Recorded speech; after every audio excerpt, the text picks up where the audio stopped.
morning to all. Bodo News 24 आव नोंथांमोनखौ बरायबाय। आं नोंथांमोननि एंकर एस आरो दिनैनि फुंबिलिनि खौरांखौ आं नोंथांमोननि सिगाङाव फरायथिनो लादों। आसा खालामो नोंथांमोना खौरांखौ जोबजासे खोनासंगोन। गिबि खौराङावनो दङ 2025 BTC काउन्सिल बिसायख'थियाव BPF दोलोनि गुबै एजेन्डा जागोन। प्रमद बर' हाटाव BTC बासाव 2025 मायथाइयाव BTC काउन्सिल बिसायख'थियाव फैनायनि थांखिखौ नोजोर होनानै मैया चिरां जिल्लानि काजलगावनि निलिबारियाव BPF दोलोनि मोन 87 मिरु मावफुं मेल खुंफुंनाय जायो।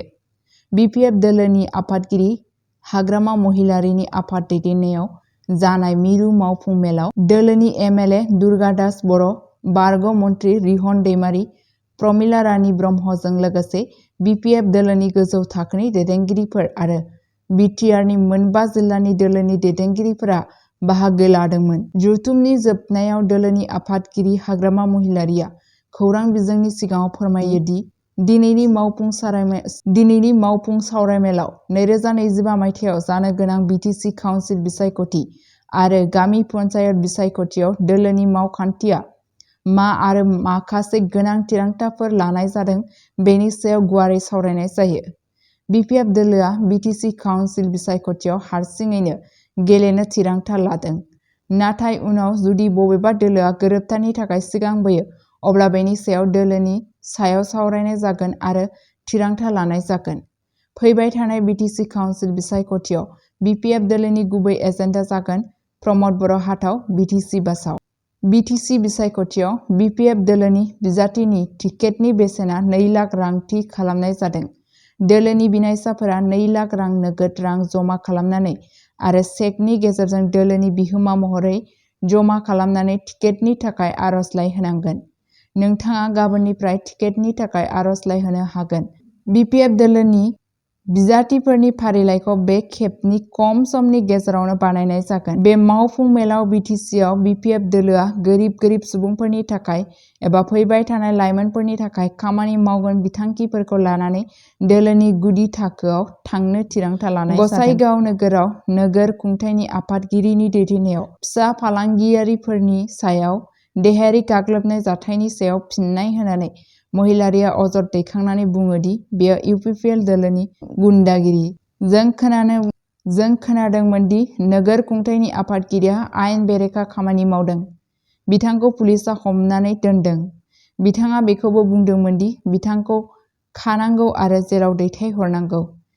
गासैबो UPPL दोलोनि दादागिरिया खमायाखै नाथाय बांबाय होनना फोरमायथिनायखौ मिथिनो मोनबावनाय जादों। बे मावफुं सावरायमेलाव गुबैयै 2025 मायथाइयाव जानो गोनां गामि पन्चायत आरो BTC गौथुमनि बिसायख'थिनि सायाव सावरायनाय जायो। हाग्रामा महिलारिया फोसावदोंमोन दि BPF दोलोआ BTCनि सिमा ओनसोलाव गामि पन्चायत बिसायख'थियाव बाहागो लागोन आरो पन्चायत बिसायख'थि बेवहाय गेलेनांगौ। जेराव गेलेनो नाङा बे गामि पन्चायत ओनसोलनि दोलोनि दैदेनगिरि आरो मावथिफोरा लागोन। बे मावफुं मेलाव बाहागो लानानै MLA दुर्गादास बर'आ सिडली बिधानसभा बियाबनि उफ्रा बिसायख'थिनि फिथाइखौ लानानै सन्देह खालामनाय फोरमायदों। मानोना BPF दोलोखौ मोजां मोनग्रा भटारफोरा जोंनि दोलोनो भट होदोंमोन नाथाय सुबुंफोरा मिथिहोदोंमोन दि बिसोरो फिथाइफोराव उल्था महर नुदों। BPF नागारनानै कंग्रेस दोलोआव हाबनाय प्रबिन बर'आ BPF दोलोआव फैफिनगोन होनना MLA दुर्गादास बर'आ बुंथिदों। प्रबिन बर'ल' नङा दोलो नागारनानै गुबुन दोलोआव हाबनाय गोबां BPF दोलोनि दैदेनगिरि मावथिफोरा दा BPF दोलोआव फैफिननो साखाफारा जागासिनो दं। मख'नो गोनांदि मैयानि BPF दोलोनि मावफुं मेलाव दोलोनि लेङाइ आफादगिरि काम्पा बरगयारी आरो MLA रबिराम नार्जारिया नुजाथिफैयाखैमोन। बे मेलखौ दोलोनि गाहाय नेहाथारि महेश्वर बसुमतारिया सामलायदोंमोन। नैथि खौराङावनो दङ आसाम बिधानसभानिफ्राय गासै दोलोआरि थान्दै हान्जाया क'क्राझार चिरां दावबायदों। बुंथिगिरि बिस्वजित दैमारिनि दैदेननायाव आसाम आयेन आफादनिफ्राय मोनसे गासैबो दोलोनि थान्दै हान्जाया क'क्राझारनि BTC सेक्रेटारियेटआव दावबायहैदों। थान्दै हान्जाया BTRनि गाहाय मावफुं सोद्रोमा प्रमद बर', BTC बिधानसभानि बुंथिगिरि खाथिराम बर', मावफुं सोद्रोमा आरो मावख'गिरिफोरजों सावरायदोंमोन। बे सावरायनाया फैगौ बोसोरनि फेब्रुआरियाव क'क्राझाराव जानो गोनां सानसेनि बाजेट जथुमनि थियारिथिफोरनि सायाव नोजोर होदोंमोन। सावरायनायनि उनाव थान्दै हान्जाया दिगुली बिसमुरियाव भारत-भुटान सिमाखौ नायगिदिंदोंमोन आरो सिकनाझार हायुङारि पार्कनि गेजेरजों भुटानखौ फोनांजाबनाय लामा लुनाय मावखान्थिखौ नायबिजिरो। बिथांमोनहा ओनसोलारि फोनांजाब आरो बिथायारि सानज'थायखौ बांहोनायनि गोनांथिनि सायाव बोलो होनानै सामथायबारि सोरांनिफ्राय गेलेफुं भुटानसिम थांनाय लामानि थासारिखौबो नायबिजिरदोंमोन। थामथि खौराङावनो दङ थाखो 9 नि फरायसा 5 घन्टानि थाखाय क्ररपति जादों। बेंक एकाउन्टआव 87 कौटि रां मोनदों। बिहारनि सासे फरायसाया गावनि बेंक एकाउन्टआव 87.65 कौटि रां नागिरना मोनो। नाथाय बेनि उनावनो बेयो गोमोरलांफिनदोंमोन। खौरां बिजोंनिफ्राय मिथिनो मोननाय बादियैब्ला मोनसे फोथायजाथावै जाथायनि जाहोनाव बिहारनि मध्यपुराव सासे फरायसाया गावनि बेंक एकाउन्टखौ चेक खालामनायनि उनाव हरखाबै क्ररपति जायो। थाखो 9 नि फरायसाया सैफ आलीआ जायगानि साइबार केफेआव थांदोंमोन आरो बिथाङा गावनि बेंक एकाउन्टनिफ्राय 500 रां दिहुननो थिरांथा लादोंमोन। जेब्ला बिथाङा गावनि बेलेन्सखौ नायग्रोदोंमोन अब्ला बिथाङा सोमोनांदोंमोन। एसेल' बावसि रांनि सोलायै एकाउन्टआ मोनसे सोमोनांथाव अनजिमा दिन्थिदोंमोन जेराव 87.65 कौटि रां दंमोन। बे अनजिमाया सैफ आरो साइबार केफेनि बिगोमा सानैखौबो सोमोनांहोदोंमोन। बेखौ गोरोन्थि साननानै बिसोरो एकाउन्टनि बेलेन्सखौ आरोबाव नायबिजिरफिनदोंमोन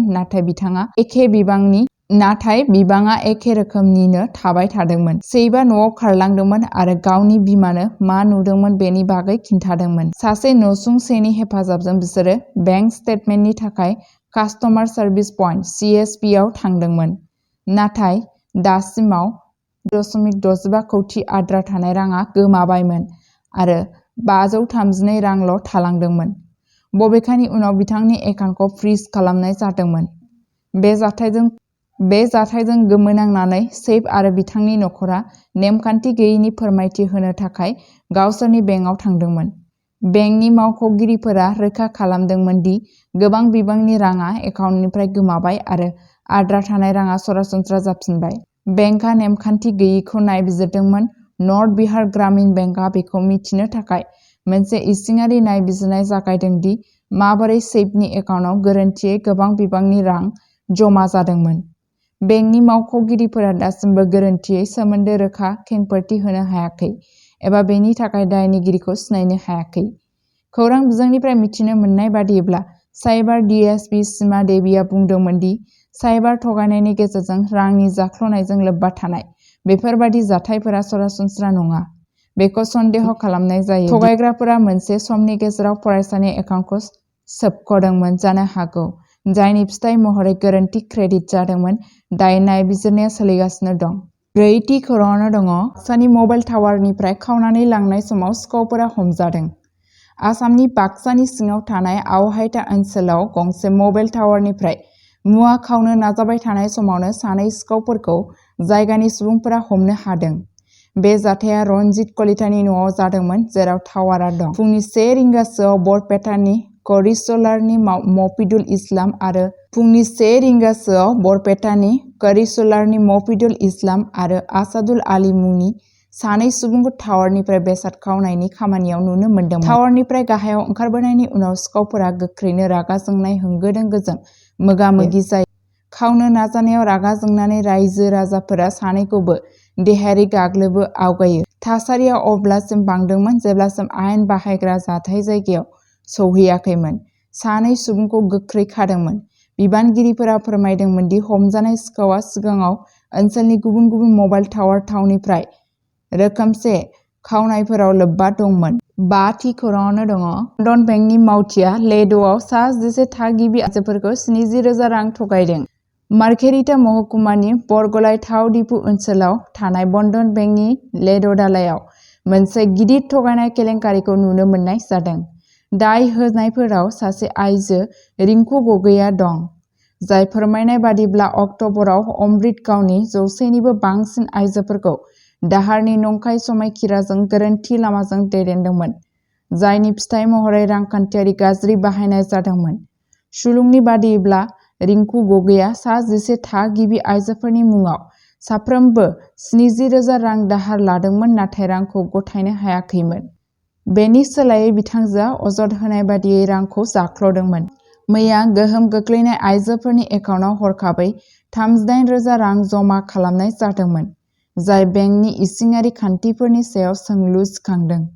बेनि उनाव बन्धन बेंकनि सामलायगिरि अभिजित दत्ताया फोरमायनाय बादिब्ला माखासे आइजोफोरखौ बेंकआव लांखारदोंमोन आरो अजद होनाय बादियै बिथांमोनखौ रां दिहुननो आरो रांखौ रिंकु गगैनो दैथायहरनो नारसिनदोंमोन। बे जाथाया रिंकु गगै आरो बेंकनि बिबानगिरिफोरनि गेजेराव मोनसे जाथावना सोमोन्दोनि बागै सानखांनाय सोमजिहोदों। दुलाराय आसाम साहा हारिसा फरायसा आफादनि सोद्रोमाफोरा बेंकखौ सोरगिदिं हेंथा सोमावसारदोंमोन आरो फिननाय बिदोंमोन, अब्ला थासारिया बांदोंमोन। बिथांमोनहा रिंकु गगै आरो लेड' दालायनि मावफारियाफोर सानैनिबो बेरेखायै मार्गेरिटा पुलिस थानायाव मोनसे मावफारि गसर थिसनो दायो बिजिरनाया सोलिगासिनो दं। बड' क्राइम निउज 24 खौ नायनायनि थाखाय साबायखर। सानफ्रोमबो बड'लेण्ड आरो बिनि बायजोनि खौरां आरो आपडेटनि थाखाय बड' क्राइम निउज 24 चेनेलखौ अन्नानै नोंथांमोना साबस्क्राइब खालामनानै ला आरो लोगोफोरनोबो शेयार खालामनानै हो। गोजोन्थों।